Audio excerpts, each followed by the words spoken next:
Hey guys, tonight we begin with the strange world of weird medieval rules. The kind of laws that sound ridiculous today, but in the context of castles, plagues, and chronic bad hygiene, actually made sense. So before you get comfortable, take a moment to like the video and subscribe, but only if you genuinely enjoy what I do here. And let me know in the comments where you're tuning in from and what time it is for you. It's always fascinating to see who's joining us from around the world. Now, dim the lights, maybe turn on a fan for that soft background hum, and let's ease into tonight's journey together. You roll out of bed, or rather, out of the pile of straw pretending to be a bed, and think, maybe today I'll try to look like less of a mud-stained disaster. You eye that fancy scrap of fur you found at the market and imagine yourself strutting into the village looking like a medieval influencer. Bad news. Congratulations, you've just broken the law. That's right. In the Middle Ages, fashion wasn't a matter of taste. It was state policy. Enter sumptuary laws, which basically said, wear your class on your sleeve. Literally.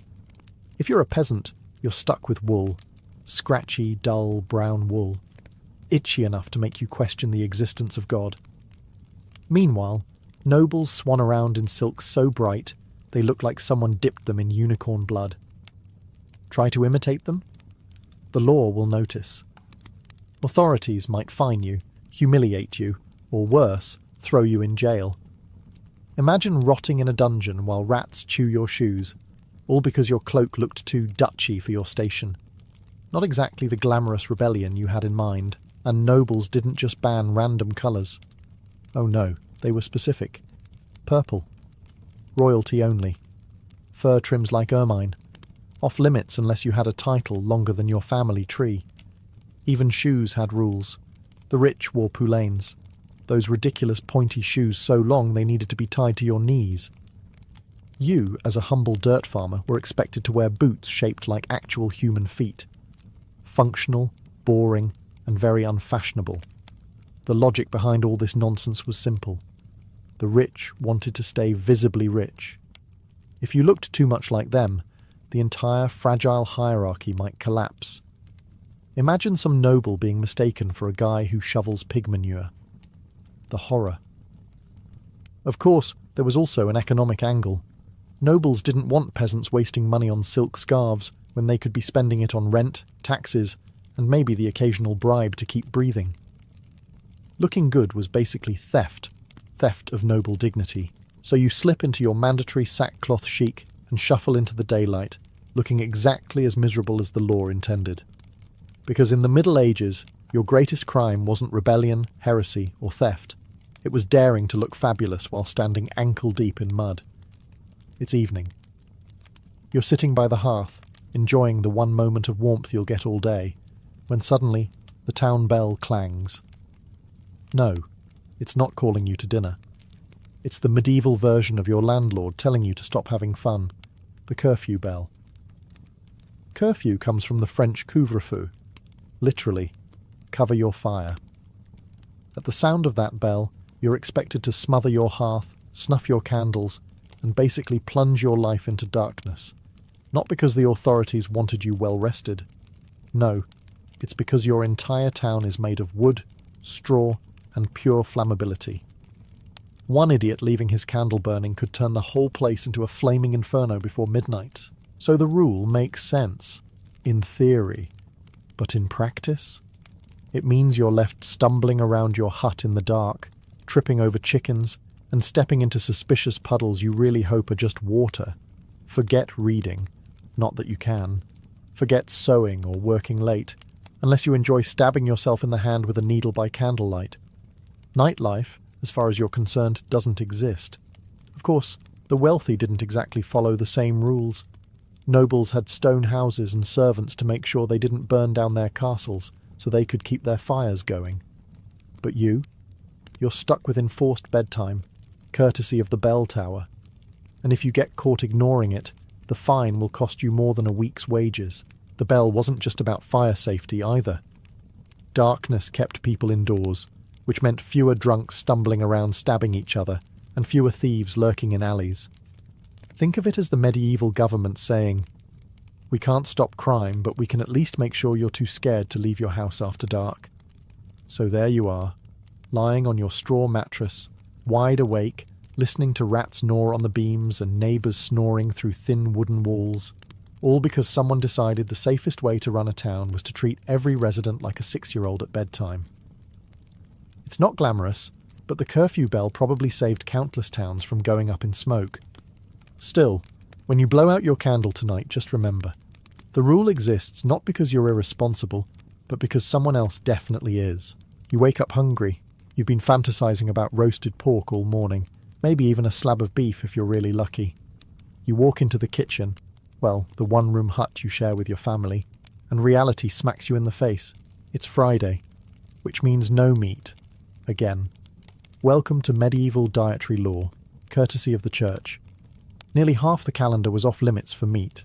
Fridays, Lent, Advent, countless feast days dedicated to saints you've never heard of. It all adds up to more fish than you ever wanted to see. Forget bacon, it's salted herring again. The spiritual message?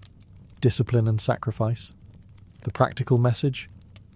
Please stop eating all the cows before winter. You might think it's absurd, but it had a logic. Cows were precious. They pulled ploughs, gave milk, and provided leather. If everyone slaughtered them at the first sign of hunger, the agricultural system would collapse faster than your appetite at the sight of another pickled fish. These rules stretched food supplies, boosted the fishing industry, and kept some semblance of order in a world one bad harvest away from famine. Still, that doesn't make it fun.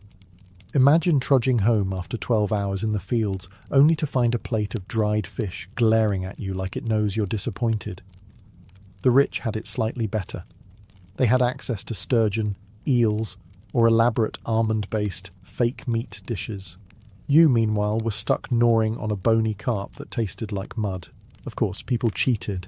Smugglers sold contraband meat on fasting days, and plenty of peasants quietly roasted a chicken behind closed doors. But if you got caught, fines, public shaming, or penance, which usually meant standing in church for hours while everyone stared at you like you'd single-handedly doomed their souls. The irony is that these dietary restrictions shaped entire economies.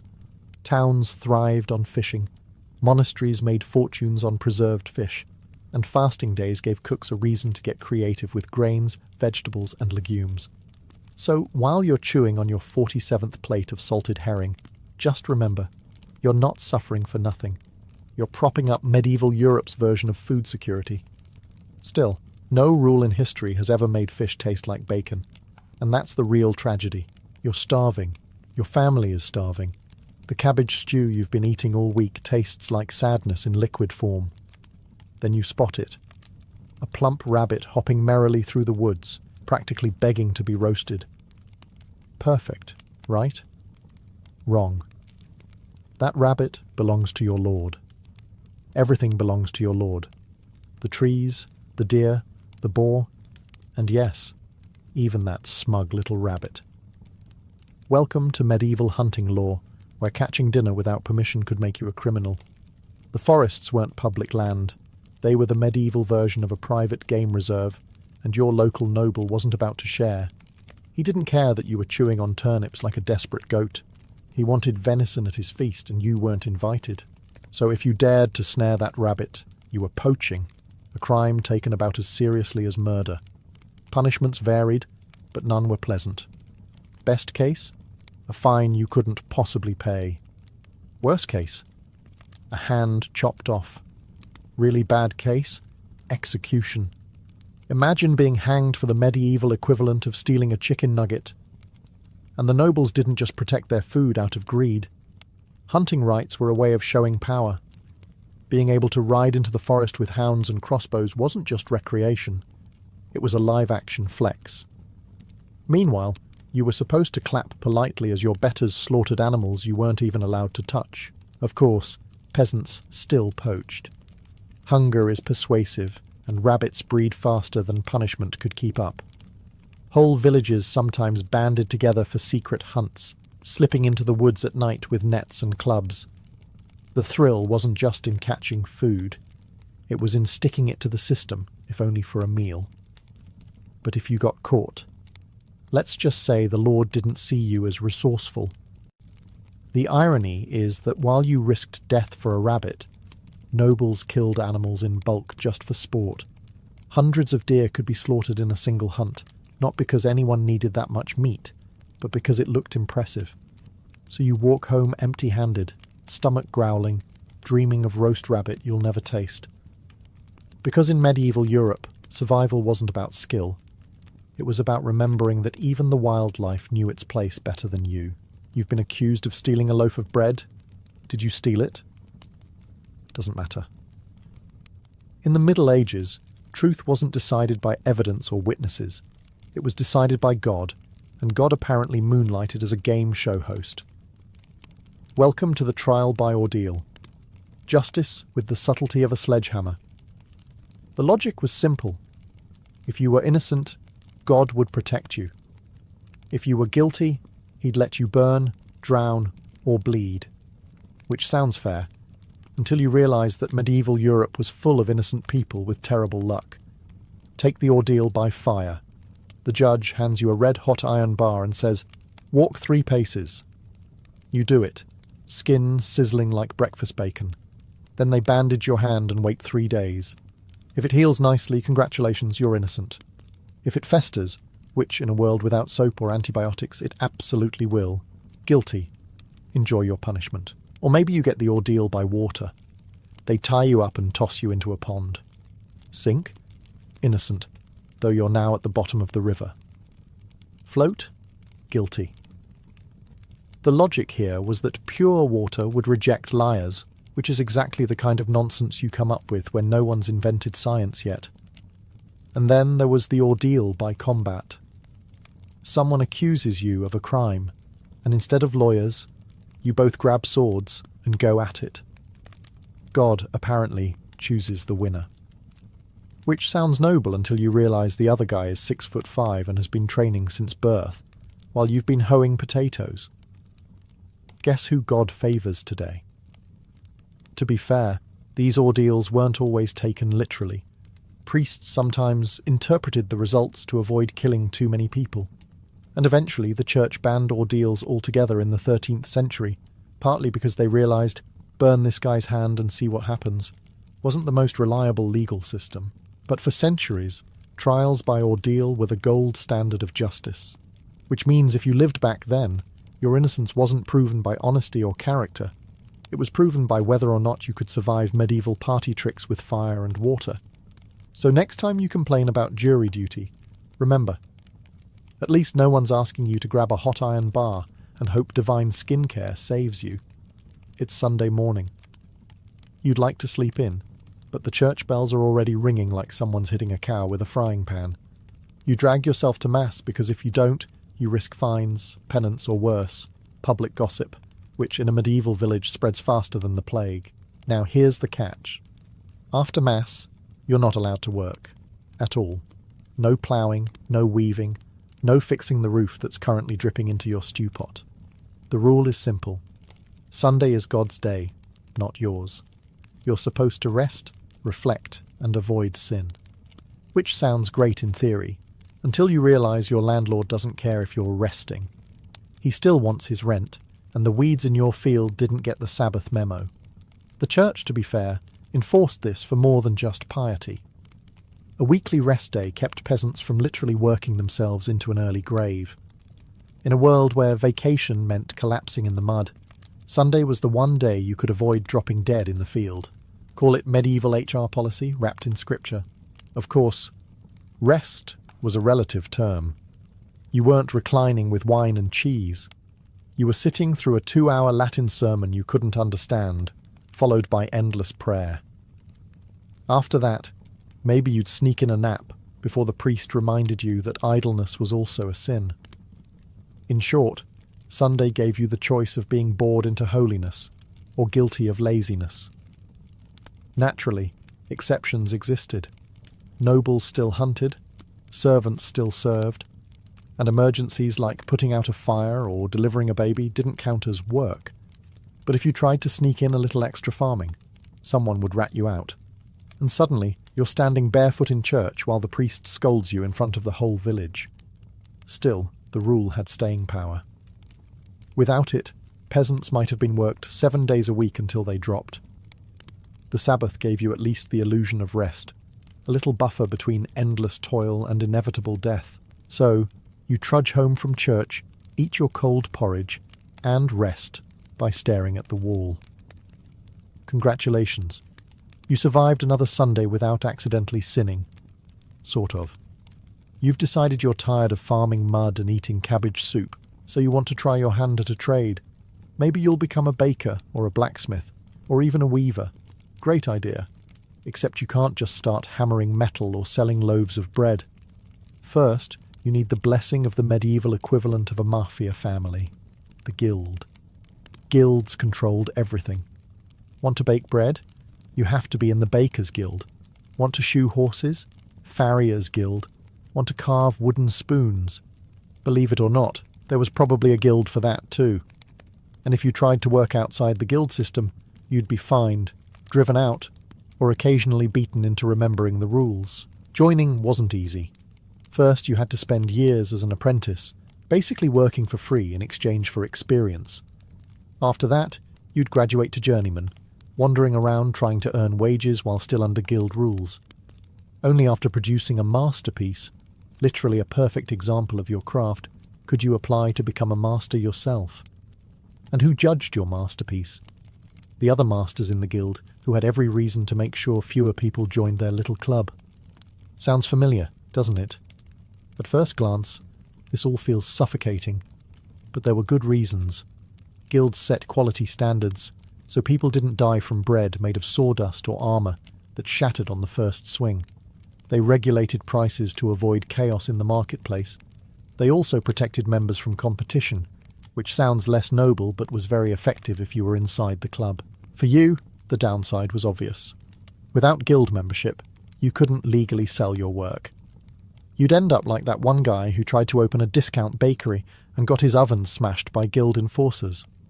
Medieval Yelp reviews weren't written with words. They were written with bricks through your window. Still, guilds offered security.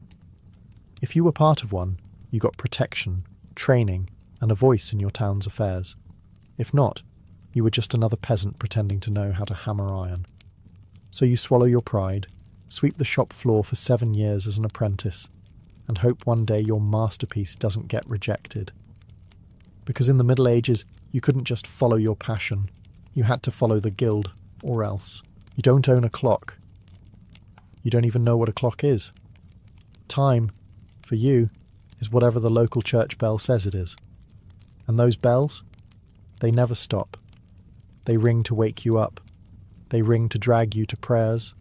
They ring for work, for rest, for meals, and for bedtime. Basically, the medieval bell tower was your overbearing parent, and you couldn't even slam your bedroom door to escape it. Picture it. You're in the fields, finally making progress with the plough, when clang, clang, clang. Time to stop and pray. You mutter a few words to God, go back to work, and just as you're finding a rhythm again, clang, clang, clang. Noon bells. Time to eat your gourmet meal of bread, onions, and disappointment. A couple of hours later, just when you think maybe you'll catch up on work, Vespers, off you go again. And it wasn't just about religion. The bells controlled civic life too. They announced market openings, curfews, and emergencies. Fire in the town, bells, enemy attack, bells, somebody important died, bells. Basically, bells were the medieval version of push notifications, constant, loud, and impossible to turn off. The worst part? You had no say in it. The priest or town officials decided when the bells rang, and you obeyed. Didn't matter if you were tired, in the middle of a meal, or halfway through something important. The bell owned you. Oversleep? Everyone knows. Because you missed the morning bells? Leave work early? Everyone knows, because the bells hadn't rung yet. Forget to show up to Mass? Guess what? The bells tattled. In theory, bells provided order in a world without watches or literacy. Most people couldn't read a calendar, let alone keep track of hours. The sound of bells structured the chaos. But for you, it meant your life was less living freely, and more being Pavlov's dog centuries before Pavlov. So you trudge on, ears ringing, your entire existence carved into bell-shaped chunks of time. Because in the Middle Ages, you didn't ask what time it was. You waited for the bells to tell you who you were, where you should be, and exactly how little control you actually had. You stink. Everyone stinks. It's the Middle Ages, after all.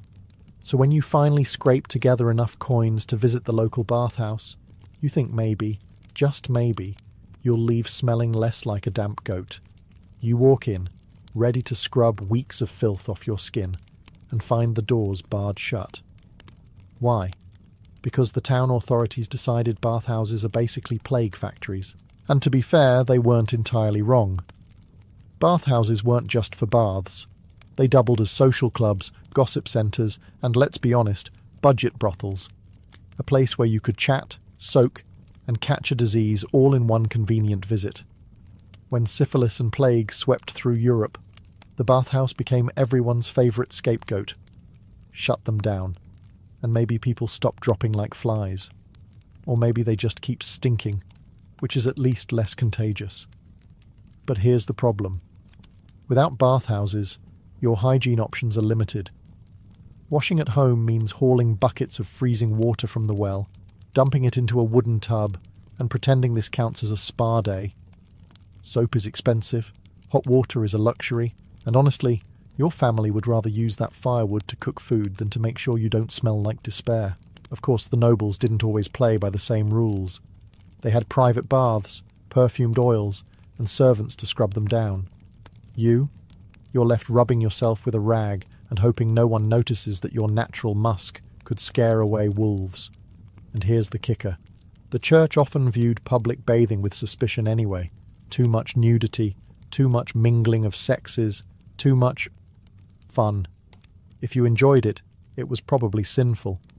So bathhouses lived in this bizarre moral grey zone, tolerated one year, banned the next. You never knew if your evening soak would leave you refreshed or excommunicated. So you shuffle back home, dirt still caked under your nails, hair greasy, skin itchy. You tell yourself bathing is overrated, that nobody notices anyway. Except they do. They all do. Everyone in your village smells the same. Sweat, smoke, livestock, and failure. Because in the Middle Ages, washing yourself wasn't just about hygiene.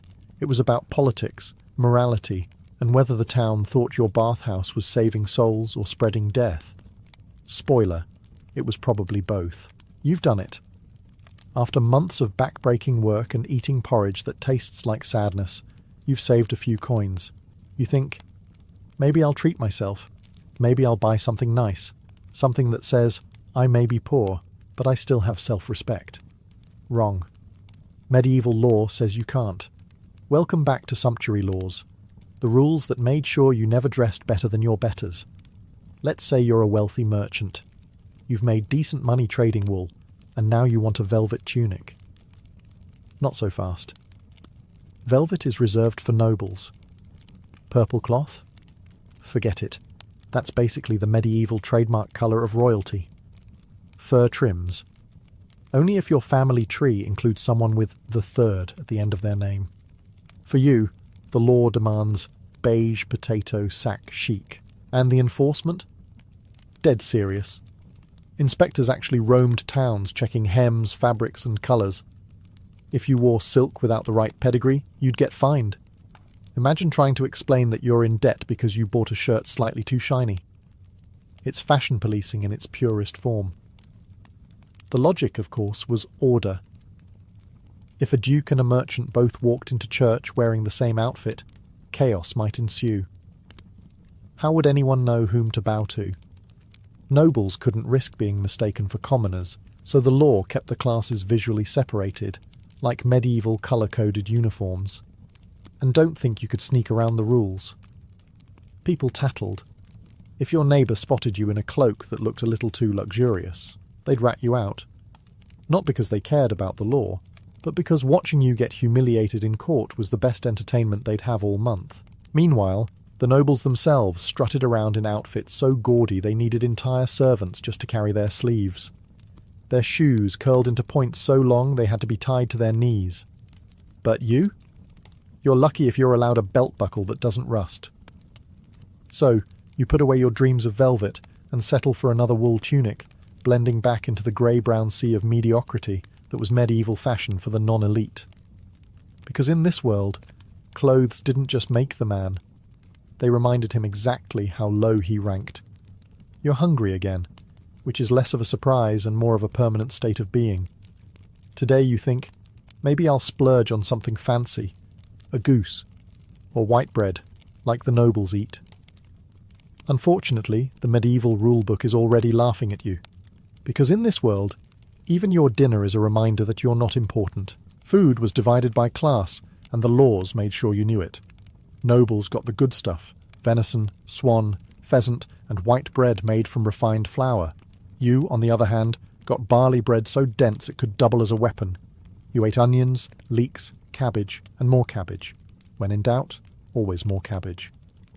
Your stew wasn't seasoned with herbs, it was seasoned with despair. White bread was especially humiliating. It wasn't just tastier, it was literally a status symbol. Only the wealthy could afford to waste good flour on fancy loaves, while you were stuck with dark bread that looked and tasted like a doorstop. And if you tried to get around it, say, buy a goose on the sly or sneak some venison into your pot, congratulations, you're guilty of eating above your station. Fines, shaming, or worse. Imagine explaining to your children that you're in prison because of bread. The rules weren't only about class snobbery, they also had practical roots. By reserving high-status foods for the elite, society rationed limited resources. If every peasant roasted swans on Sunday, there'd be no swans left for the Duke's feast. And let's be honest, the Duke's feast was always going to matter more than your survival. Of course, this didn't stop peasants from dreaming. Ballads and jokes often poked fun at the idea of a poor man sneaking venison or a roast goose. Food was the fantasy equivalent of winning the lottery. You weren't imagining castles or crowns, just one meal that didn't taste like boiled mud. So you choked down another bowl of thin barley gruel, staring wistfully at the nobles' banquet hall across the way. They're tearing into roast peacock while you gnaw on bread hard enough to chip a tooth. Because in medieval Europe, even what you ate was a law-enforced reminder that your place in the world was firmly at the bottom of the table. You cough once in the marketplace. Bad move. Suddenly, every set of eyes is on you like you've just confessed to witchcraft.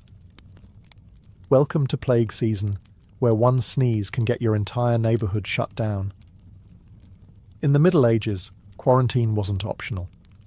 If someone in your house got sick, the authorities would happily lock your door from the outside and nail a cross on it, so the whole town knew you were basically a walking biohazard. You didn't leave until everyone inside was either cured or buried. Fresh air? Forget it. The rule was, better one dead family than a dead village. Comforting. Markets closed. Inns closed. Weddings, fairs and festivals gone. Basically, everything that made life slightly less miserable was outlawed. The logic was sound. Keep people apart, and maybe they stop spreading death like it's free samples at a fair. But for you, it meant starvation, isolation, and lots of awkward conversations with your family in one cramped room. If you were unlucky enough to be a gravedigger, things got even worse. The authorities forced you to work day and night, hauling corpses, digging trenches, and trying not to catch the very thing you were burying. Refuse, and you'd be punished like a criminal. Accept, and you'd probably die anyway. Career options were bleak. And let's not forget the travel bans. Whole towns locked their gates to outsiders. Strangers were treated with suspicion, merchants were turned away, and if you did manage to sneak in, you were greeted with pitchforks instead of hospitality. Tourism in plague years wasn't exactly thriving. Of course, these rules had their moments of medieval brilliance. Some cities actually reduced death tolls by enforcing strict quarantine. Others just panicked, shut everything down, and hoped God would notice. Either way, the result was the same. You, trapped at home, rationing stale bread and hoping your neighbour's cough didn't drift through the walls. So, you sit in your sealed-off house, staring at your family, wondering who's going to start coughing next. The only upside? For once, you don't have to go to church. But it's hard to celebrate when the priest is outside marking your door like it's the medieval version of a hazard sticker. Because in the Middle Ages, breaking quarantine didn't just mean risking your life. It meant risking the whole village, and the whole village was very motivated to make sure you stayed inside. Permanently if necessary. You finally died. Congrats. The bad news? Even in death, the rules still have you by the throat. You'd think burial would be simple. Dig a hole, drop you in, say a prayer, done. But no, this is the Middle Ages. Your final resting place depends less on your soul and more on your wallet. First problem, consecrated ground. If you want to be buried in the churchyard, you need money. Fees for a proper grave, fees for the priest, fees for candles. If you can't pay, your body might get shoved into a mass grave outside the walls, with a nice scenic view of the local garbage heap. Hope you like the smell of rotting cabbage, because you'll be sharing eternity with it. Second problem. Space. Cemeteries filled up fast, and when they ran out of room, the gravediggers didn't exactly expand the real estate. They just dug you up after a few years, tossed your bones in a charnel pit, and recycled your plot. Yes, even in death, you got evicted. Nothing says rest in peace, like being stacked like firewood in the corner of a bone house. Third problem. Rules about how you died. Suicide? Forget consecrated ground. Executed for a crime. Your corpse might end up hanging on display, or buried at a crossroads, so your restless soul wouldn't bother decent people. Die of plague? Straight into the nearest trench, quicklime sprinkled on top. No ceremony, no dignity. And don't think the church was always sympathetic. If you'd been excommunicated, they wouldn't even let your body near holy ground. Basically. Sorry, eternal damnation wasn't enough. Now you're banned from the graveyard too. The wealthy, of course, had it better. Nobles got tombs, effigies, and sometimes even a permanent spot inside the church itself, where their marble likeness could glare down at peasants for centuries. You're lucky if your grave marker isn't just a rock with "Here lies nobody important" scratched on it. So, even in death, you realise the Middle Ages never stopped reminding you of your place. The rules didn't just tell you how to live, they told you how to rot. And the final joke? Your descendants will probably forget where you're buried anyway. Because in medieval Europe, even the afterlife had a waiting list. You're sitting in the tavern, a few mugs of ale deep, when your friend mutters something about the bishop's new hat, looking like a stolen beehive. You laugh, maybe a little too loudly. Bad idea. In the Middle Ages, mocking the church wasn't just bad manners, it was a crime. A serious one. See, the church wasn't just about Sunday sermons and stained glass windows. It was the single largest landowner in Europe, wealthier than kings, and basically the medieval version of both Amazon and the IRS combined, which meant insulting a priest or questioning doctrine was like trash-talking your boss, while the boss owns your house, your food supply, and your soul. Not smart. Punishments varied, but none were pleasant. You might be fined, forced to do public penance. Imagine standing barefoot in church while everyone stares at you like you farted during Mass. Or, if you really pushed it, branded a heretic. And once that label stuck, things got hot. Literally. Because heresy and fire tended to go hand in hand. The rules weren't just about protecting faith. They were about protecting power. The church's authority depended on people believing it was untouchable. If you could mock a priest without consequences, the whole system might start to wobble.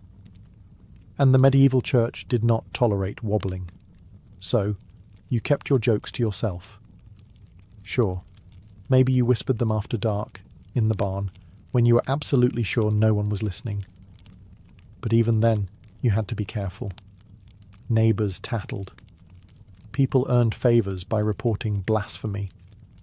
And let's be honest, who wouldn't sell you out if it meant a little less penance for themselves? Meanwhile, clergy themselves weren't always models of virtue.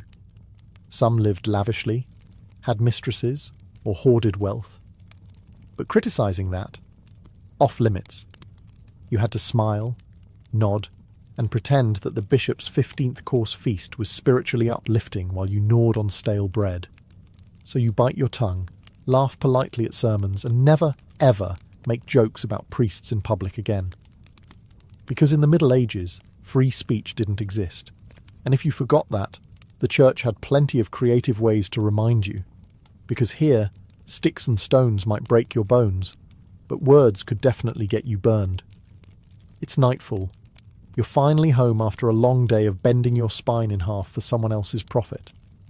All you want is to sit by the fire, eat your watery stew, and maybe not freeze to death. But just as you're starting to feel human again, the church bell clangs. The message is clear. Cover your fire, snuff your candles. Fun time's over. This wasn't a suggestion. It was law. Your hearth had to be covered at night, or you risked fines, punishment, or worse. Burning the entire village down because you nodded off with a log still smouldering. And in a town made entirely of wood, thatched roofs, and bad decisions, fire spread faster than gossip after Mass. One drunk farmer could turn everyone's house into a bonfire, and nobody wanted that. So you obey. You shovel dirt over your fire, muttering curses under your breath, and spend the rest of the evening shivering in the dark. Your entertainment options are limited. Talk to your family, who you're sick of. Listen to rats in the rafters, or lie awake imagining how warm nobles are right now in their stone castles with multiple fireplaces roaring. Of course, the rich didn't always follow this rule. Lords and bishops had stone halls and servants to manage the flames, so they could afford to keep the fire going all night. You, however, are the risk. The law wasn't written for them. It was written because your hovel is basically one giant torch waiting to happen. And while the rule did prevent devastating fires, it also made nights miserable. Darkness wasn't peaceful. It was terrifying. Thieves, wolves, drunk neighbours looking for fights, all thrived after the curfew. The fire wasn't just warmth, it was protection. Without it, you sit in the dark like bait, hoping nothing out there decides you look edible. Still, the law stood for centuries. Fire was both your best friend and your worst enemy, and medieval life was already dangerous enough without waking up in a pile of ashes. So you pull the blanket tighter, listen to the silence, and wait for dawn. Because in the Middle Ages, survival wasn't about comfort, it was about obedience. And if that meant freezing at night so the whole town didn't burn, then congratulations, you've once again suffered for the greater good. Exile was nothing new in the Viking world. Honour-bound societies had a brutal way of dealing with troublemakers. If you killed the wrong man or upset the fragile balance of power, you were outlawed. That's exactly what happened to Eric the Red. After a series of violent disputes in Iceland, including a blood feud that left men dead, Eric was sentenced to banishment. With nowhere to go, he looked westward, chasing stories of a distant land glimpsed by sailors blown off course. When Eric's ship finally cut through the fog and ice to reach Greenland's coast, it must have seemed more punishment than promise. The horizon was jagged with glaciers. The valleys were windswept and barren, the soil thin and rocky. Winter bit hard, even in summer months. To most, this was no place for farming, much less raising families. But Eric was not just a warrior, he was a salesman. He understood the power of words in shaping destiny. He chose to call this harsh new land Granland. Greenland. It was a bold lie, but a useful one. Where others saw cold stone and snowfields, Eric painted a vision of fertile meadows and grassy slopes. The name alone suggested hope, a place where farmers might prosper, where families could start fresh, and where land-hungry settlers could escape the overcrowding of Iceland. His genius was not in taming Greenland, but in convincing others it could be tamed. Back in Iceland, Eric spread his pitch with the confidence of a seasoned chieftain. He told of valleys where sheep would graze, of fjords rich with fish, of hillsides ready for ploughs. He emphasized abundance, not scarcity. The promise of land was irresistible to Viking families pressed by growing populations and limited resources at home. By 985 CE, Eric had gathered a fleet of longships filled with hopeful settlers, livestock and tools. Some came for necessity, others for adventure. They risked everything on Eric's promise, leaving familiar soil for a world that was more ice than green. What awaited them was not paradise, but survival at its harshest. Yet without Eric's cunning rebranding, Greenland might have remained an empty wilderness, known only to drifting sailors. Instead, it became the stage for one of the boldest experiments in Viking endurance. In the summer of 985 CE, the great gamble began. Eric the Red had convinced dozens of families to join him, and together they prepared their longships for the most dangerous voyage of their lives. Unlike raiding expeditions, this was not a quick strike across the sea. These ships carried everything needed to build a society from scratch: cattle and sheep crammed into pens on deck, goats tethered beside barrels of water, sacks of grain for planting, iron tools, and chests of precious cloth and timber. Children clung to their mothers, while warriors stood at the rails, scanning the horizon for danger. The crossing from Iceland to Greenland was no gentle cruise. The North Atlantic was a cruel teacher, and the Vikings knew it well. Fog rolled in thick, hiding the cliffs and reefs until they seemed to spring from nowhere.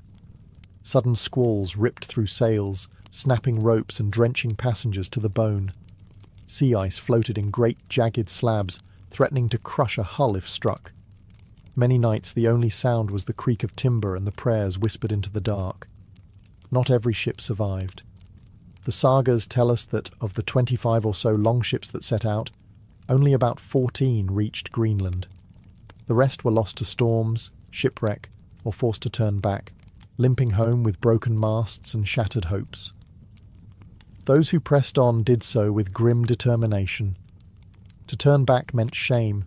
To continue meant danger, but also the chance at new land and freedom from old debts. Life aboard ship was cramped and relentless. Families huddled under woolen cloaks, fighting seasickness and hunger. Meals were hard bread, dried fish, and whatever could be boiled in seawater. Livestock fouled the decks, and the stench clung to everyone.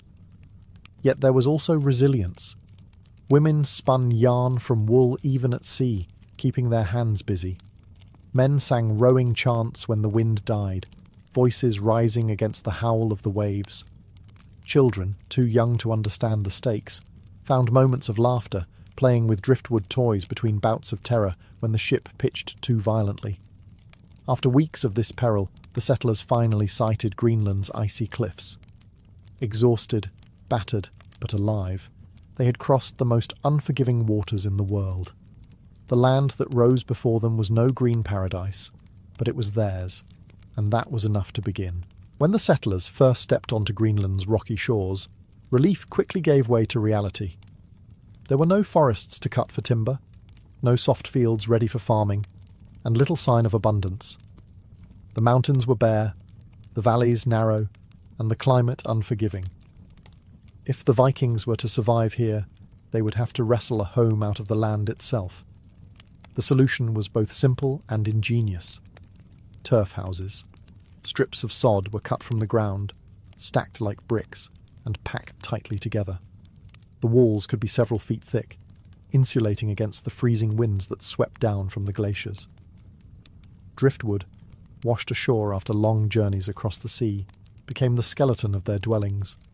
Roof beams, door frames, and supports.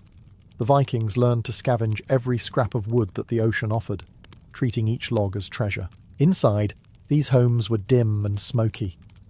The only light came from small openings covered in animal skins, while fires smouldered in stone hearths, filling the rooms with both warmth and choking fumes. Yet compared to the cold outside, they were sanctuaries.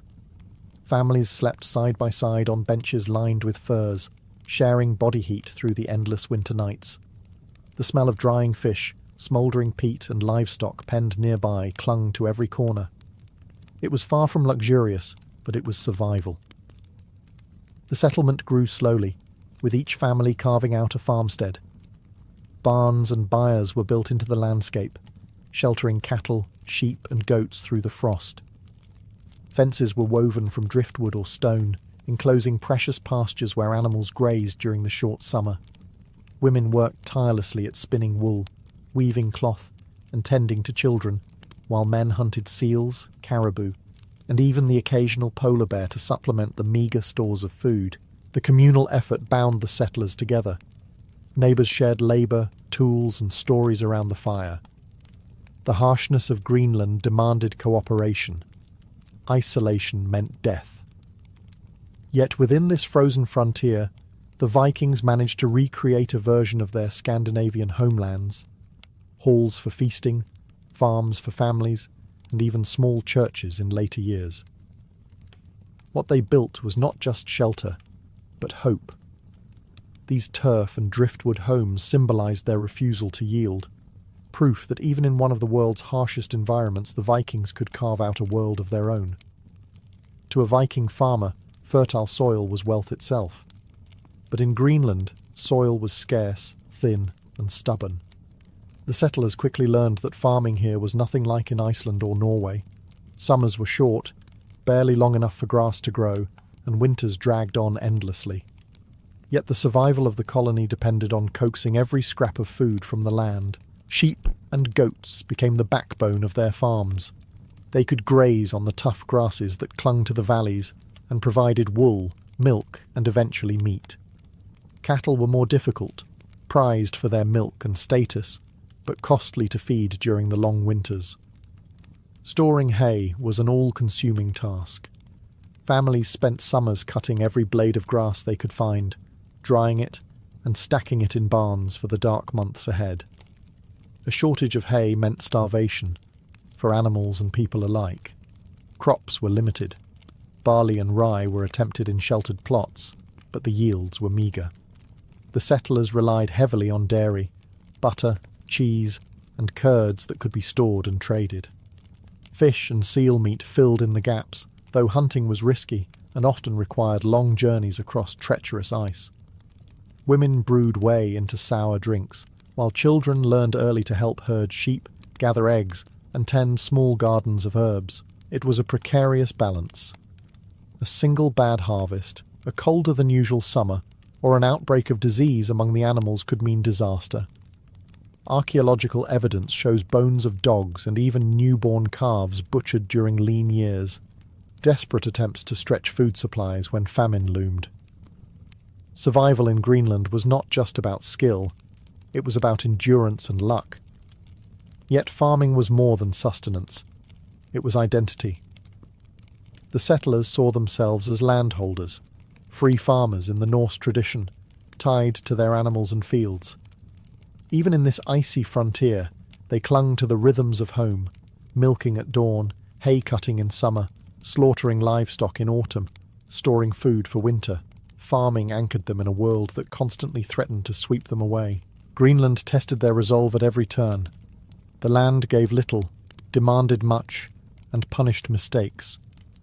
But for over 4 centuries, Viking families held on, proving that even at the edge of the known world, the farmer's way of life could endure, at least for a time. For Viking children in Greenland, life began in the shadows of turf houses, and under the gaze of a community fighting for survival. Unlike in the bustling markets of Norway or the farms of Iceland, childhood here was not about carefree play. It was about learning early, working hard, and enduring a world where death always hovered near. From the moment they could walk, children were given tasks. The youngest carried water, gathered dung for fuel, or helped keep watch over sheep grazing in the valley. Slightly older children herded goats, milked cows, or collected driftwood along the fjord. Girls learned to spin wool and weave under the patient, if stern, guidance of their mothers, while boys trailed their fathers into the hills, watching how to hunt seals, set nets for fish, or carve tools from bone. Childhood was apprenticeship, and mistakes could be costly. Still, there was room for joy. Archaeologists have uncovered small carved toys, horses, boats, and figures, fashioned from bone and wood. These fragments suggest that even in hardship, parents tried to give their children laughter. The fjords became playgrounds where kids skipped stones across the water or raced to climb rocky slopes. But always, play was tempered by responsibility. Childhood was brief, adulthood came quickly. Education was oral, steeped in stories and sagas. Around the hearth at night, elders told of Odin and Thor, or the voyages of legendary ancestors. These tales weren't just entertainment, they were lessons in courage, cunning, and endurance. Later, as Christianity took root, children learned prayers in Latin, though most could not read or write. Memory was their library, and storytelling their textbook. Danger was ever present. Sickness spread easily in cramped turf houses. Winters were brutal, and famine sometimes claimed the youngest first.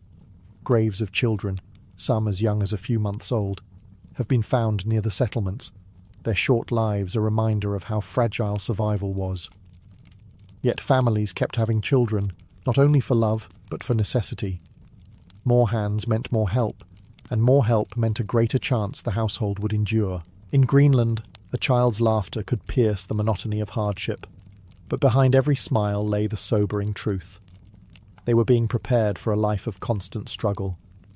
From birth, they were heirs to the same resilience their parents carried across the sea, resilience that kept the settlement alive for generations.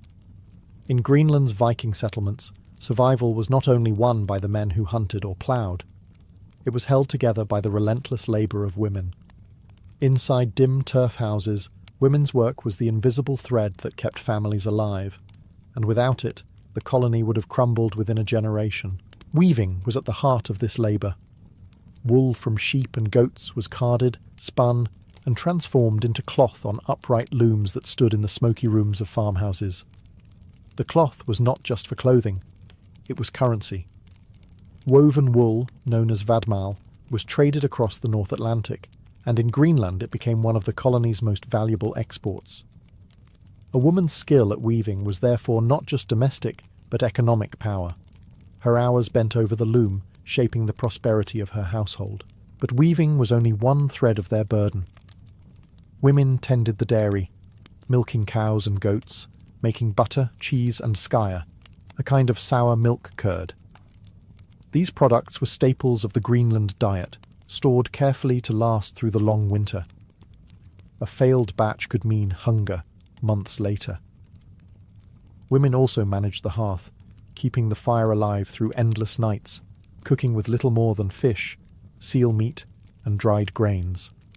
Their work demanded constant vigilance, for a single lapse could leave a family cold and starving. Childbearing added yet another layer of hardship.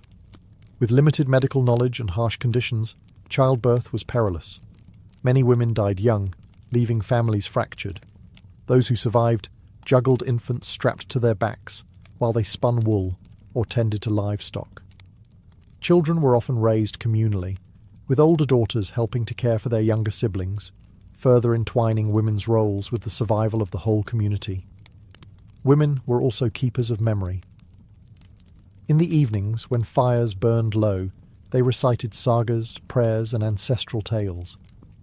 As Christianity spread, women maintained devotional practices, teaching children their first prayers and organising family rituals around feast days. They became both spiritual anchors and cultural preservers, ensuring that Norse identity endured even on the icy margins of the known world. Though their names rarely appear in sagas, Greenland's Viking women were the colony's backbone. Their weaving clothed the settlers, their dairy filled the larders, their labour raised the walls of every household.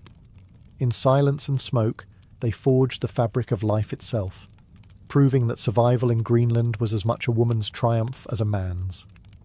Even at the edge of the world, faith travelled with the settlers.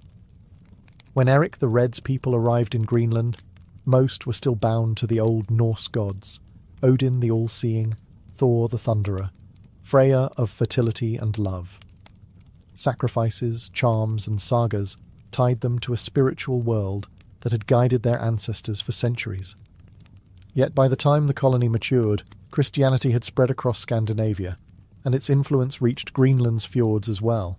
The shift was dramatic. Eric himself resisted conversion, stubbornly loyal to the old gods. But his wife, Theodild, embraced Christianity with zeal. She insisted on building a small church near their farm at Brattahlid, despite Eric's protests. The sagas tell us that Eric refused to enter it, dismissing the new faith as weakness. Still, Theodild's chapel became a gathering point, the first Christian church in Greenland. From that modest turf-walled structure, Christianity began to take root. By the early 12th century, the colony had bishops, priests, and stone churches, most famously the great cathedral at Gardar. Its remains still stand today. Thick stone walls rising above the grass, silent testimony to faith in a land where survival itself was a daily battle. Religion brought more than ritual. It tied Greenland to the wider world. Bishops in Norway sent priests, and Greenlanders sent back walrus ivory, furs and hides to pay tithes and keep their spiritual lifeline alive. Faith also reshaped daily life. Pagan feasts were replaced or reinterpreted through Christian holidays. Children were baptized, marriages blessed, and the dead buried in consecrated ground. Even in this harsh frontier, settlers wanted to be part of the universal Christian community, to know their souls were connected to those in Norway, Iceland, and beyond. Yet traces of the old ways lingered. Amulets shaped like Thor's hammer have been found alongside crosses, suggesting that many Greenlanders hedged their bets, carrying both traditions into the uncertain future. In such a perilous land, it made sense to call on every possible power, old and new. Faith gave Greenland settlers something beyond survival. It gave meaning. To bow their heads in prayer within turf churches while winds howled outside was to insist that life here was not merely endurance, but part of a divine order. Their faith did not melt the ice or soften the soil, but it gave them the courage to face both. Greenland may have felt like the edge of the world, but the Vikings who lived there were never entirely cut off. From the beginning, survival depended on maintaining ties with Iceland and Norway. The settlers could produce wool, dairy, and hides, but they lacked many essentials: iron for tools, timber for building, and luxury goods that reinforced status. To bridge the gap, they turned to trade, creating lifelines across the storm-tossed North Atlantic. Walrus ivory was Greenland's most prized export. Walrus tusks, carved and polished, were shipped to Europe, where they became chess pieces, religious artifacts, and luxury ornaments. Hunting walrus was no easy task. It meant long expeditions north into icy waters, braving polar bears, treacherous seas, and bitter cold. But the ivory fetched high prices, and for a time it kept the colony relevant in European markets. Alongside ivory came furs, seal skins, and even rope made from walrus hide, all commodities that tethered Greenland to the wider medieval economy. In exchange, ships brought grain, iron, wood, and goods that could not be produced locally. Priests and bishops travelled back and forth, ensuring the colony's spiritual connection to the church. Letters and rumours carried news of kings, crusades, and wars that felt impossibly distant, yet still shaped Greenland's fate. Each ship that arrived in the fjords was both a relief and a reminder. They were not forgotten, but they were far away. Yet isolation always loomed. Years could pass without a single ship from Europe. Storms, politics, or simple neglect could silence Greenland's link to the outside world. During these gaps, settlers had to stretch dwindling supplies, repair broken tools with bone or stone, and improvise where trade would once have saved them. The psychological weight of this uncertainty was immense. Every summer, families scanned the horizon for sails, hoping, praying that a ship would appear. Despite the hardships, Greenlanders remained proud participants in the Norse world. They told stories of Leif Erikson sailing even further west, toward lands of forests and game. They sent gifts to kings and churches, asserting their place in the Norse tapestry. But beneath this pride was a fragile truth. Their survival hinged on ships that might not come. Greenland was connected, yes, but always precariously so, caught between trade and isolation, belonging and abandonment. For centuries, the Norse of Greenland endured, carving a fragile life out of the ice. But by the 14th and 15th centuries, the settlements began to weaken. Archaeology and sagas together hint at a slow unravelling. Not a single dramatic collapse, but a steady fading, like a fire that runs out of fuel. Climate was one enemy. The so-called Little Ice Age gripped the North Atlantic, bringing colder winters and shorter summers. Pastures shrank, hay harvests failed, and livestock starved. Farming, always precarious, became nearly impossible. Families slaughtered animals early, cut back on herds, and struggled to keep food in storage. Children's bones from late burials show signs of malnutrition, proof that hunger haunted the colony's final years. Trade also faltered. As walrus ivory lost value in Europe, displaced by elephant ivory from Africa, Greenland's main export collapsed. Fewer ships came. Without imports of iron, timber and grain, the settlers turned inward, repairing tools with bone, patching roofs with whatever wood drifted ashore. Isolation, once an inconvenience, became a death sentence. Conflict with the Inuit may have played a role as well. The Norse called them skraelings, and though evidence suggests contact, trade, and occasional coexistence, tensions surely flared. Inuit kayaks and hunting techniques were better suited to the Arctic environment. As Norse farmers clung stubbornly to European ways, the Inuit thrived where they faltered. Some scholars believe competition over resources, seals, walrus, and fishing grounds deepened the Norse struggle. Religion remained strong to the end. Churches were still built, and priests still held mass, even as pews emptied. A wedding feast in the early 15th century is the last written record of Norse Greenland, a snapshot of joy in the face of decline. After that, silence. By the mid-1400s, no ships returned, no messages came. The colony vanished from European memory, its people absorbed into the land they had fought so hard to claim. When explorers later rediscovered the ruins, stone churches, collapsed farmhouses, abandoned fields, they found haunting reminders of resilience. Turf walls still stood against the wind, gravestones marked names long forgotten. The Norse of Greenland had not failed for lack of courage, but because even courage has limits. At the edge of the world, they endured as long as humanly possible, until the ice, the hunger, and the silence claimed them. For the Illyrians, marriage was never just about two people choosing to live together. It was the binding of bloodlines, the cementing of clan alliances, and sometimes the avoidance of conflict. In a world where kinship determined protection, honour and survival, marriage was a political and social contract first, and a private union second. Clans were the core of Illyrian society. Every man and woman belonged not just to a family, but to an extended network of kin, stretching across valleys and hilltop settlements. These clans controlled land, resources, and warriors. When two young people married, the event reshaped more than their daily lives. It reshaped alliances between groups. A marriage could secure peace between rivals, strengthen trading bonds, or enhance military cooperation. In this way, the personal was always political. Negotiations over marriage were carried out by elders, men of authority who weighed the advantages carefully. They considered the wealth of the bride's family, the reputation of the groom's lineage, and the long-term gains that such a union could bring. A marriage was rarely spontaneous. It was the result of calculated decision-making, a strategy for survival in a world of shifting loyalties. Yet this emphasis on clan-centered unions did not strip marriage of its symbolic power.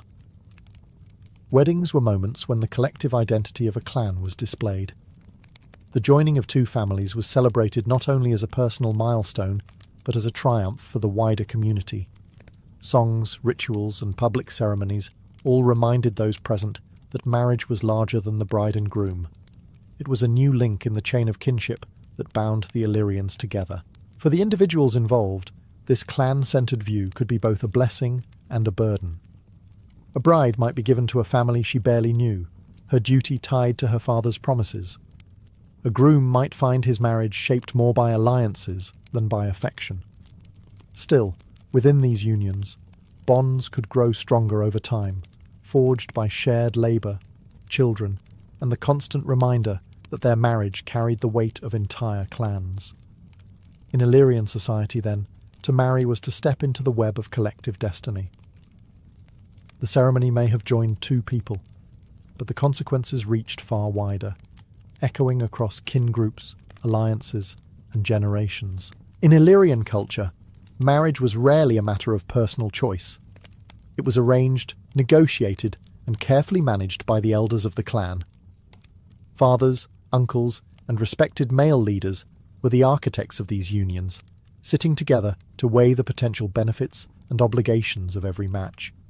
For them, the happiness of the bride and groom was secondary to the prosperity, safety, and influence of their families.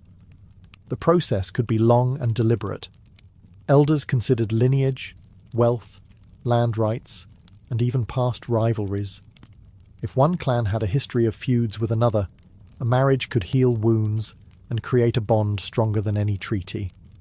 If a family needed to solidify its standing, marrying into a wealthier or more respected clan was a way to elevate status. For warrior families, unions could ensure military support in times of conflict. In every case, marriage was a calculated step in the chess game of survival. For the bride and groom, this often meant little say in their own futures. Young women especially were subject to the decisions of their fathers, who sought the most advantageous union.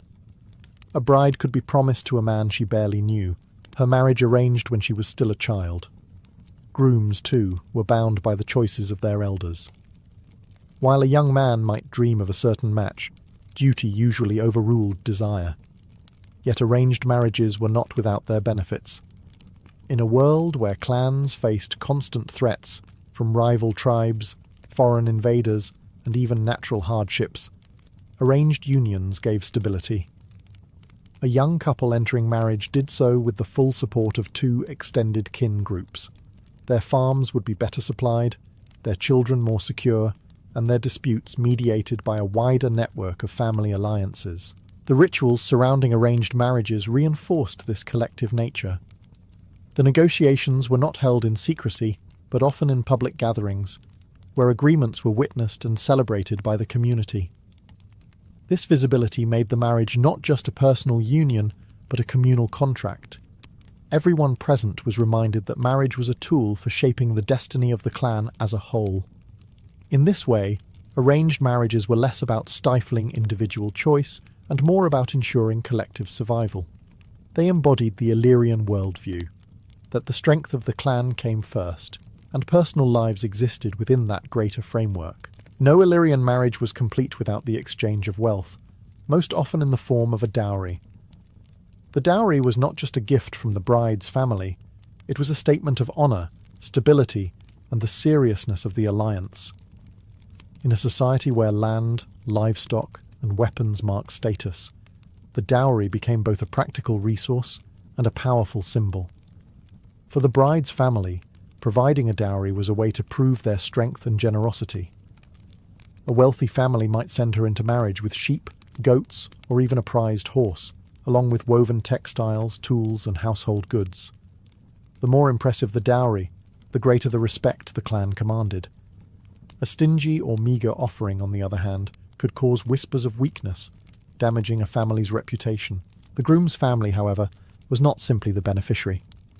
Accepting a dowry meant accepting responsibility. It was a pledge to treat the bride well, to uphold the alliance, and to maintain the trust that the transaction represented. In some regions, there is evidence of bride price traditions as well, gifts flowing in the opposite direction, from the groom's kin to the bride's family. This exchange reinforced the idea that marriage was not a purchase, but a mutual investment, binding two clans together in obligation and expectation. The items included in dowries also reveal much about Illyrian life. Livestock dominated, for animals were wealth in motion. They provided food, clothing, and trade. Metal objects, when available, were prized, as iron weapons and tools gave practical and military advantages. Women's dowries often included woven garments, blankets, and jewellery. Not only tokens of beauty, but also proof of the bride's skill and industriousness. These items would stock the new household, ensuring the young couple began their life together with security. Dowry ceremonies were public and festive. When gifts were exchanged, communities gathered to witness the transfer, often accompanied by feasts, music, and blessings. This visibility was important. It ensured that the marriage contract was not just between two families, but acknowledged and upheld by the entire clan network. Beyond economics, the dowry carried spiritual weight. It marked the bride's transition from one family to another, smoothing her passage into her husband's household. In this way, the dowry was not only wealth, but a bridge, connecting old ties with new responsibilities and ensuring that the alliance would endure. Among the Illyrians, marriage was not only a social and economic contract, it was also a sacred moment that touched the spiritual world. Central to the ceremony were fertility rites, rituals designed to ensure that the union would be fruitful, that children would be born, and that the land and herds would prosper under the blessing of the gods. Without fertility, marriage lost much of its purpose, for the strength of a clan depended on the growth of families. Before the marriage feast, sacrifices were often made to deities tied to fertility and prosperity. Archaeological evidence and later Roman accounts suggest that animals such as sheep, goats, or bulls were offered to invoke divine favour. The blood of the sacrifice was sometimes sprinkled around the wedding site, symbolising life and continuity. In certain regions, the couple themselves may have been anointed with blood or oil, marking them as participants in a ritual larger than themselves. Fires, too, played a role. In many Indo-European traditions, flames symbolised purification and new beginnings, and the Illyrians were no different. Couples might walk around a fire, leap over flames, or share a meal prepared in the sacrificial hearth. These acts were not merely symbolic. They tied the couple to the eternal cycle of birth, death, and renewal that governed all life in Illyrian belief. The bride was often the focus of these fertility rites. Dressed in her finest garments and adorned with jewellery, she was presented as both the bearer of future children and the living embodiment of prosperity. Female relatives sometimes accompanied her with chants, dances, or blessings, invoking the ancestors and spirits of fertility. Herbs and flowers may have been woven into her attire, each chosen for its symbolic power to encourage health, love, and fecundity. The groom, meanwhile, was expected to prove his readiness as a protector and provider. In some traditions, he might participate in ritual hunts or contests of strength before marriage, demonstrating that he was worthy of raising a household. These displays tied masculinity to fertility as well, for a strong hunter meant a strong lineage. Altogether, these rites infused marriage with a sacred dimension that went beyond contracts and dowries. To marry was not only to bind families together, it was to invite the gods to bless the union, to renew the strength of the clan, and to ensure that life itself would continue through children, herds, and fields. No Illyrian marriage was complete without music and dance. Once the dowries were exchanged and the rituals performed, the serious business of alliance turned into a public display of joy. For the clans, this was more than entertainment. It was a chance to celebrate survival, kinship, and the continuity of their people. Music carried the rhythm of the feast. Simple instruments such as flutes, horns, and stringed lyres set the tone, while drums and rattles drove the beat. Songs often recounted heroic deeds, legendary ancestors, or the blessings of the gods. At weddings, verses were improvised to praise the bride's beauty, the groom's strength, and the union of their families. These songs reinforced the purpose of the gathering, to bind the living community together while honouring the voices of the past. Dance was equally central. Men and women alike joined in circular dances, hand in hand, moving to the rhythm of drums.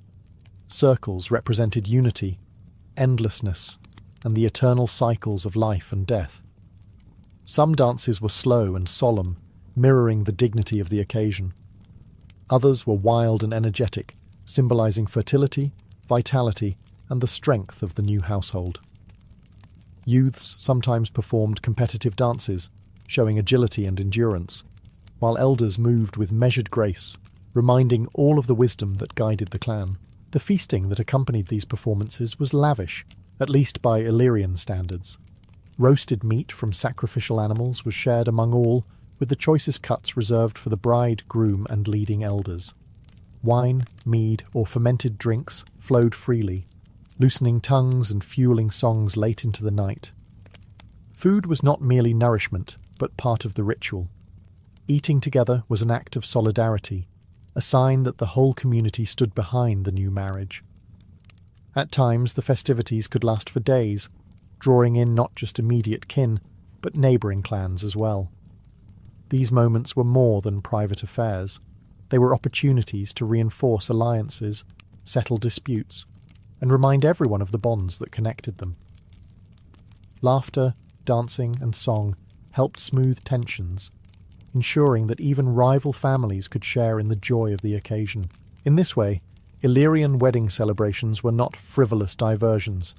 They were affirmations of life and continuity, where music, dance, and feasting transformed the obligations of marriage into communal joy. Through rhythm, movement, and shared food, the people of the Highlands declared, "This union is not just for two, but for us all." For the Illyrians, marriage was not only a social and economic alliance, it was a sacred act requiring the blessing of the gods, and blessings in their world were rarely free. To secure divine favour, animal sacrifices were central to the wedding ritual, standing as both an offering and a symbolic transfer of life. The type of animal chosen depended on the wealth and standing of the family. A wealthy clan might sacrifice a bull or a horse, animals associated with strength, fertility, and prestige. More modest families might offer sheep, goats, or pigs, creatures still tied to prosperity and reproduction. Regardless of size, each sacrifice carried the same weight. A life given to ensure the fertility of the new couple, the health of future children, and the prosperity of the united clans. The act itself was often public, performed before the gathered community. Priests or clan elders with ritual authority oversaw the proceedings. The animal was adorned with garlands or painted markings, then led to an altar or sacred stone. With prayers and invocations to Illyrian deities, its blood was spilled onto the ground, mingling with the soil as a sign of renewal and continuity. The earth drank the sacrifice, and in return it was believed the gods would grant abundance. Parts of the animal were often burned in a fire, the smoke rising toward the heavens as a message to the divine. The remainder was cooked and shared among the guests during the wedding feast. This act of communal eating gave the sacrifice a second meaning. It reminded all present that marriage was not only blessed by the gods, but also sustained by the unity of the people. To eat the sacrificial meat was to partake in the sacred contract, binding every participant to the success of the marriage. Sacrifice also carried an element of protection. The spilling of blood was thought to ward off evil spirits and misfortune, shielding the couple from harm in their new life together. It was a way of cleansing, ensuring that no bad omens followed them into their household. Through these rituals, Illyrian weddings bridged the human and divine worlds. Sacrifices gave weight to promises, reminding everyone that marriage was more than a social bond. It was a sacred covenant, upheld by gods, ancestors, and the blood of offerings poured into the earth. In Illyrian society, the bride was more than a participant in marriage. She was the centerpiece of the ritual, the symbol of fertility, prosperity, and the continuation of the clan. While men negotiated the terms of the marriage and performed sacrifices, the women ensured that the traditions surrounding the bride were observed with care. These customs elevated the bride into a figure of both honour and responsibility, carrying the hopes of two families into her new household. Preparation began days before the wedding. Female relatives bathed the bride, combed her hair, and adorned her with jewellery. Necklaces of bronze, silver, or glass beads reflected her family's wealth, while belts and fibulae, brooches, fastened garments that displayed her skill in weaving. Some items were heirlooms, passed down through generations, linking her to the women who came before.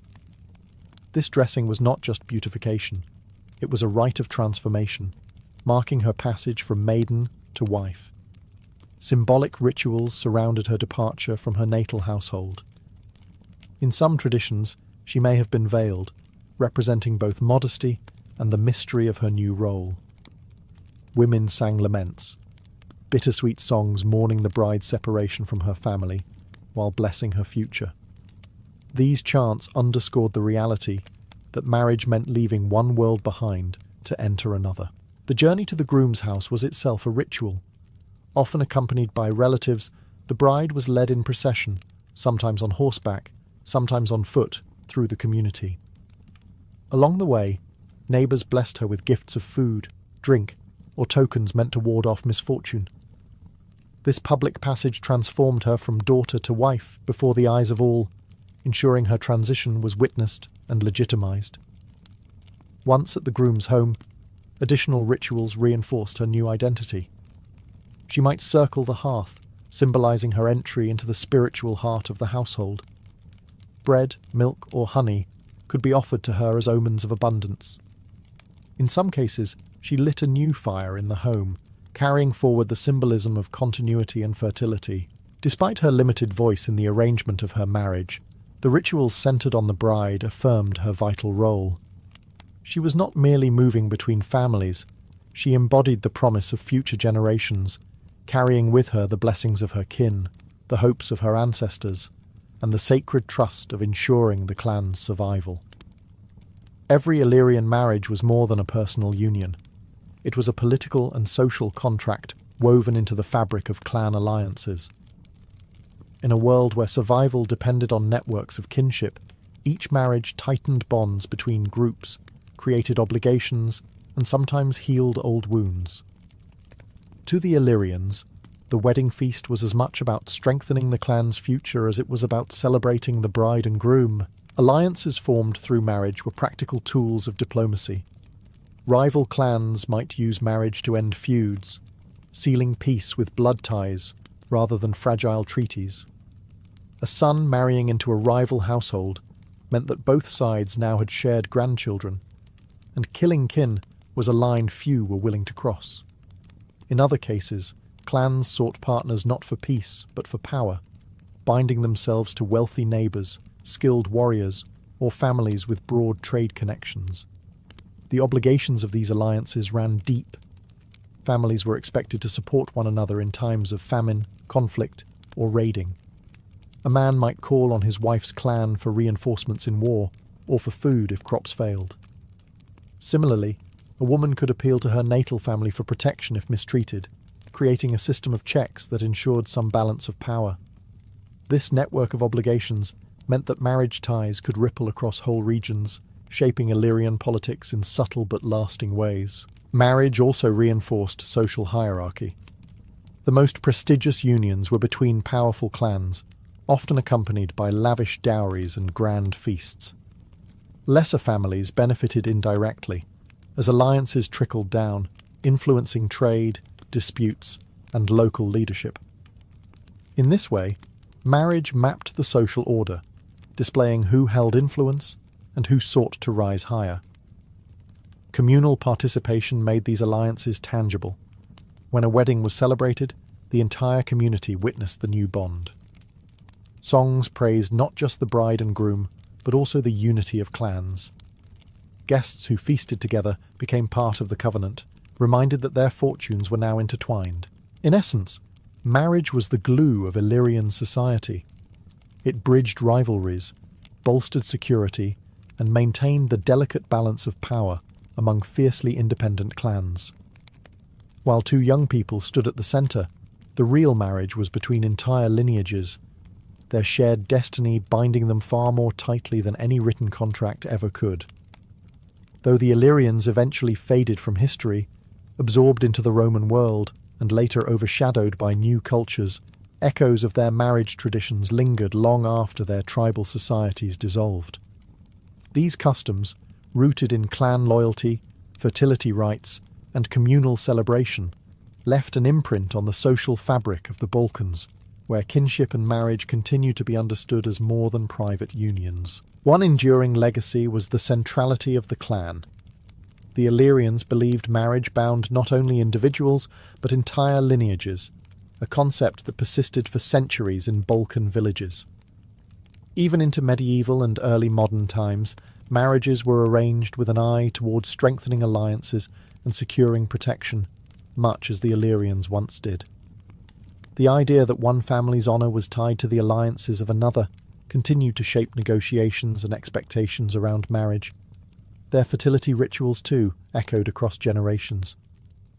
Though the blood sacrifices of bulls and goats eventually gave way to Christian blessings, the symbolism of fire, food, and abundance remained. Lighting the hearth in a new home, blessing bread and wine for newlyweds, or circling a fire during festivals can all be seen as distant reflections of Illyrian practices that once bound people to the gods of nature and fertility. The communal aspect of Illyrian weddings, the music, dances, and feasts, also proved remarkably resilient. Traditional circle dances, performed at weddings across the Balkans even today, recall the ancient symbolism of unity and continuity. The role of song, improvising verses to honour the bride and groom, also survived, adapting to new languages and faiths but preserving the same function, to publicly affirm marriage as a celebration for all, not just for two. Perhaps the most telling legacy lies in the balance between duty and personal choice. For the Illyrians, arranged marriages ensured stability, and while modern cultures have shifted toward individual preference, traces of this collective mindset linger. Even now, in some rural traditions, elders play a strong role in approving or guiding unions, echoing the ancient belief that marriage is too important to be left entirely to youthful desire. In the end, Illyrian marriage traditions reveal a people who understood that survival rested on bonds. Between men and women, between families, between clans, and between humans and the divine. Though the Illyrians themselves vanished from history's stage, the patterns they wove through marriage survived, carried forward in rituals, symbols, and the enduring human need to find unity in the face of life's uncertainties. Harold Sigurdsson, the man who would later be remembered as Hardrada, the Hard Ruler, entered the world in 1015, at a time when Norway was caught between chaos and kingship. He was born into the powerful house of Sigurd Syr, a minor king in the fertile region of Ringerike. His mother, Åsta Gudbrand, was already well known in Norway's political circles, having been the mother of Olaf Haraldsson, the future Saint Olaf and King of Norway. That connection placed young Harold in the heart of dynastic ambition from the very start. Norway at this time was no peaceful kingdom. The land was a patchwork of chieftains, rival kings, and foreign interests, with Denmark and England both casting long shadows across the North Sea. The Viking Age was still alive with its old spirit of raiding and conquest, but Christianity was beginning to reshape society. Harold grew up at the crossroads of these traditions, hearing stories of gods and sagas while watching priests and bishops establish the new faith in his homeland. It was a childhood steeped in both sword and sermon. What made Harold stand out, even in his youth, was his sheer physicality and fierce determination. Later sagas describe him as unusually tall, perhaps over 6 feet, towering above most men of his time, with piercing eyes and a commanding presence. By the time he was a teenager, he was said to be restless, bold, and already skilled with weapons. His half-brother Olaf, ambitious to secure Norway under one crown, became both an inspiration and a protector. Yet Harold's childhood was far from safe. To grow up in a royal household in 11th century Norway meant living under constant threat. Alliances shifted like tides, and enemies were never far away. For Harold, this environment fostered resilience and ambition. He was not destined to live quietly on his father's lands. He was shaped to fight, to lead, and to carve out a place in a violent world. In Harold's birth, we see the emergence of a figure who embodied the last great wave of Viking ambition. He was the younger son, not expected to inherit much, but fate had larger plans. From the moment he was born, Harold's life was set on a course of blood, exile and conquest, a saga that would stretch across continents and end in one of the defining battles of the Viking Age. By the summer of 1030, Harold was only 15 years old, but already he found himself marching toward one of the most decisive battles in Norway's history. His half-brother, Olaf Haraldsson, later canonized as Saint Olaf, had been ousted from the throne by a coalition of Norwegian chieftains allied with the powerful Danish king Knut the Great. Olaf, determined to reclaim his crown, gathered loyalists for a desperate campaign to retake Norway. Among them was young Harald, eager to prove himself in battle. The armies met at Stiklestad, a rural valley that would forever be etched into legend. On one side stood Olaf and his faithful warriors, many of them drawn from the smaller clans still loyal to his rule. On the other, an overwhelming force of rebels supported by Denmark, eager to see Olaf fall once and for all. The odds were grim, yet Harald refused to be left behind. Armed with sword and shield, he entered the shield wall alongside hardened veterans, the fate of his brother, and perhaps his own destiny, hanging in the balance. The battle was brutal and chaotic. Spears clashed against shields, arrows darkened the sky, and war cries echoed through the valley.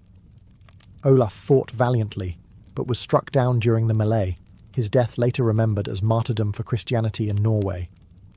Harald, though barely more than a boy, fought fiercely at his brother's side until he too was struck with grievous wounds. Cut and bleeding, he fell amid the carnage, but unlike Olaf, he survived. His survival, however, meant exile. With Olaf dead and the rebellion victorious, Harald could not remain in Norway. If captured, he would likely have been executed, another casualty of dynastic struggle. Instead, he fled eastward with a handful of loyal companions, leaving behind his homeland and family. The Battle of Stiklestad was both a crushing defeat and a strange beginning for Harald. It robbed him of his brother, his home, and his immediate future in Norway. Yet it also propelled him onto the world stage. Forced into exile, he would wander farther than almost any Viking before him, to Kiev, Constantinople, Sicily, and beyond, carrying with him the scars of Stiklestad and the burning ambition to one day return as more than just a survivor. After the blood-soaked fields of Stiklestad, Harald Hardrada was a fugitive. Norway was closed to him, and Knut's dominion stretched wide across Scandinavia. For a young warrior with ambition as vast as Harald's, exile was not an end, but an opening. With a band of loyal men, he turned east across the forests and rivers of Sweden, until he reached the glittering court of Prince Yaroslav the Wise in Kiev. Yaroslav's court was a crossroads of cultures.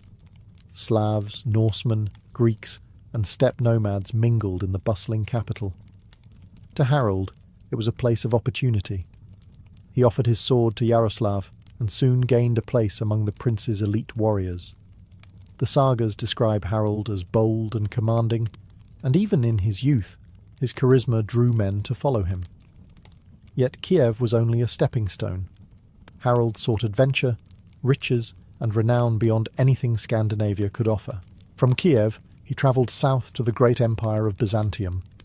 Arriving in Constantinople, Miklagard, the great city, as the Norse called it, Harald entered the service of the Varangian Guard, the emperor's elite corps of foreign warriors. These men, famed for their loyalty and ferocity, were often recruited from the Norse world, and Harald quickly rose among them. His height, presence, and battle-tested courage made him stand out, even in a brotherhood of hardened killers. For nearly a decade, Harald fought under the banners of Byzantium. He sailed to Sicily, battling Arab forces. He marched through Asia Minor, clashing with enemies of the empire. He even fought in the Holy Land, guarding pilgrims and securing routes for the emperor. The sagas, never modest in their praise, claim he fought 80 battles during these years, earning both wealth and scars. The Varangian Guard was more than a military unit. It was a brotherhood bound by oath and fortune. Harald's service brought him immense riches, gold, jewels, and silks from the empire's treasuries, wealth he carefully stored away with Yaroslav in Kiev for his eventual return to Norway. But just as important as treasure was reputation. Harald's name became known far beyond Scandinavia. He was no longer just the boy who had fled Stiklestad. He was a commander of the Emperor's Guard, a man who had carved his legend across the Mediterranean. Exile had turned into opportunity. In Constantinople, Harold became more than a dispossessed prince. He became a warrior of renown, his saga growing with each campaign, his ambition burning hotter than ever. Harold's years in Constantinople transformed him from a wounded exile into a seasoned commander. To the Byzantines, he was known not as Harold, but as Araltes, and within the Varangian Guard, he quickly distinguished himself for his cunning and ferocity. These warriors were the emperor's personal bodyguards, feared throughout the empire as much for their towering presence as for their loyalty, and Harold soon rose to a place of leadership among them. The sagas portray him as restless, never content to remain in garrison when there was fighting to be had. He fought in campaigns across the empire's vast frontiers. In Sicily, he joined the Byzantine struggle against Arab forces, storming fortresses and raiding coastal towns. In the east, he clashed with Bulgars and other enemies threatening imperial borders. Some stories even place him in Jerusalem, where he supposedly helped guard the holy city during an expedition into the Levant. Whether every tale is true or embroidered, the impression is clear. Harold sought war like others sought food, and he found it in abundance. His service brought him immense wealth. The Varangians were famously rewarded with gold and plunder, and Harold proved shrewd in hoarding his earnings. Instead of spending it all in Constantinople's taverns and markets, he sent his treasures back to Kiev, entrusting them to Prince Yaroslav for safekeeping. This prudence showed that Harold's ambitions were always fixed on the future, on returning to Norway not as an exile, but as a man wealthy enough to command loyalty. Yet Harold's rise was not without controversy. The sagas hint at clashes with Byzantine officials, even suggesting that he may have fallen out of favour with the emperor. One tale accuses him of imprisoning a noblewoman or overstepping his authority, forcing him to flee the empire under strained circumstances. Whether exaggerated or not, the stories capture Harold's character: bold, willful, and unwilling to bend, even to emperors. By the time he left Constantinople around 1042, Harold was no longer the boy who had limped from Stiklestad. He had become a hardened commander, a man who had seen the wealth of empires and tested himself against the strongest foes of his age. Gold filled his coffers, scars lined his body, and ambition drove his heart. The exile had been tempered in fire, and now Harold Hardrada was ready to reclaim his destiny. By the early 1040s, Harold Hardrada had everything a Viking prince could want: gold, renown, and battle-forged authority. What he lacked was the one thing he had been chasing since his youth: a throne. With the wealth he had carefully stored in Kiev and the prestige of his Byzantine campaigns, Harold returned to the north, determined to carve out his rightful place in Scandinavia. His first stop was Kiev, where he reclaimed the treasures he had entrusted to Prince Yaroslav the Wise. But his ties to Yaroslav went deeper than gold.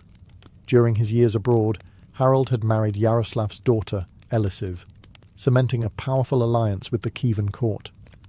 With his wife and riches at his side, Harold sailed back toward Norway, ready to challenge the political order that had excluded him for more than a decade.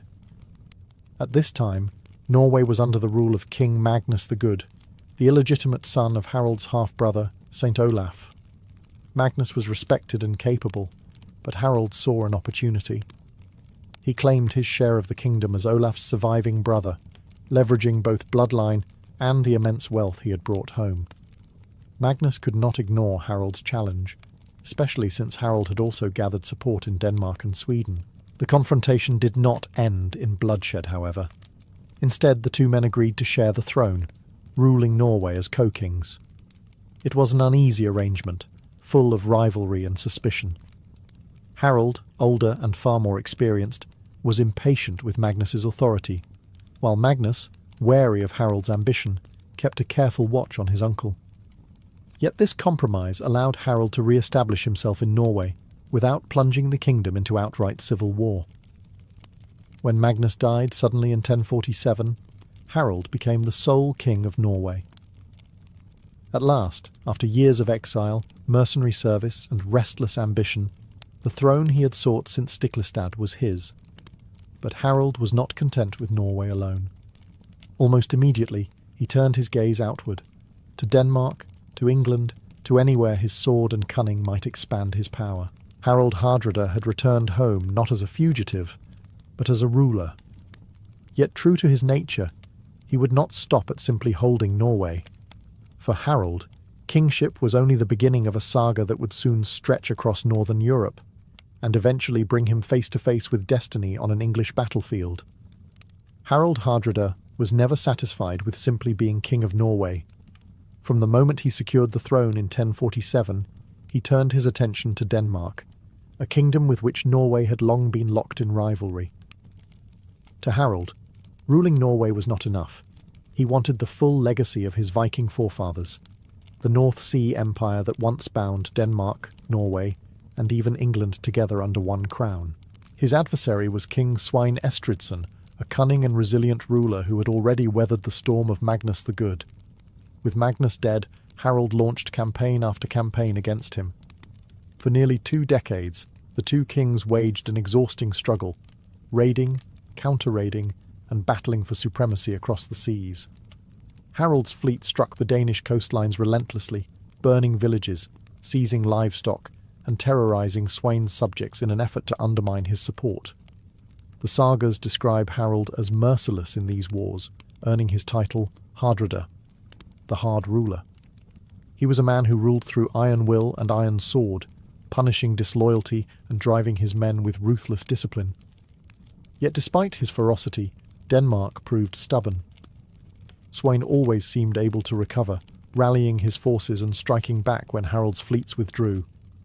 The conflict became less about decisive victories and more about wearing the other side down. Naval battles played a central role. Viking longships, sleek and deadly, filled the seas as Harold attempted to blockade Denmark and force submission. He fought fiercely at battles such as the one near Nisa in 1062, where Harold's fleet inflicted heavy losses on Svein but failed to destroy him outright. It was a frustrating pattern. Harold won victories on the battlefield, but he could not translate them into political dominance. By the mid-1060s, both men were weary. Harold had drained Norway's resources, demanding heavy taxes to fund his endless campaigns, while Svein stubbornly clung to his throne. In 1064, the two finally reached a truce, recognizing each other's rule and ending the destructive stalemate. For Harold, it was a bitter compromise. He had dreamed of uniting Norway and Denmark, but instead he was forced to settle for peace without conquest. Yet Harold's ambition did not cool. If Denmark could not be his, perhaps England could. Rumours of opportunity across the sea soon caught his ear, and Harold Hardrada, true to his restless nature, prepared to gamble everything on one final daring invasion. By the early 1060s, Harold Hardrada had fought in the east, ruled in the north, and challenged Denmark in endless war. Yet his ambition still burned. When word came that the English throne might be within his grasp, Harold seized upon it as the ultimate prize, a chance to restore the old Viking legacy of England as part of a northern empire. The pretext came through family ties and politics. The Danish king, Canute the Great, had once ruled England as well as Denmark and Norway, creating a vast North Sea dominion. Though that empire had fragmented after his death, Harold believed he still had a legitimate claim, inherited through treaties made between Magnus the Good and Harthacnut of Denmark. When Harthacnut died in 1042, Magnus had briefly styled himself King of England. After Magnus's death, Harold declared that his right to England had passed to him. It was a claim built on tenuous legal strings, but Harold was not a man to let paperwork stop him. Opportunity arose in 1066. King Edward the Confessor of England died without a clear heir, sparking a crisis of succession. Harold Godwinson, the powerful Earl of Wessex, seized the crown. But rivals immediately challenged him.